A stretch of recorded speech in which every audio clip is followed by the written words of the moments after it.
Kaugnay pa rin ang mga balitang yan, mga alkalde, gobernador at senador na posibleng sangkot sa missing sa Bungeros agad na ipapaaresto sakaling mapatunayang may kinalaman sa kaso ayon kay PNP Chief Police General Nicolas Torre III. Kasama mo sa balita si Radyoman Chill Emprido.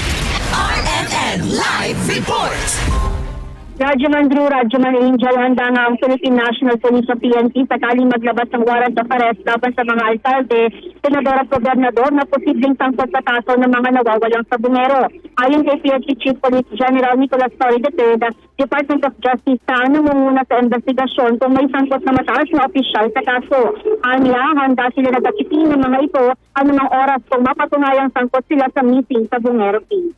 Kinuha namin yun, binalangkas namin at pagkatapos isinabit natin sa DOJ for DC-20, case build-up. So ngayon ay DOJ na ang gumagawa noon at kaya I defer to all their wisdom sa DOJ kung anong direksyon. Trabaho ng pulis kasi na i-implement ang warrant of arrest kung meron mang lalabas. Matatanda ang sinabi ni DILG Secretary John Vic Rimulya na walang sasantuing opisyal na politiko na mapapatunayang kasali sa tinatawag na Alpha Group. Samantala, nananatili pa rin sa restricted custody ng case.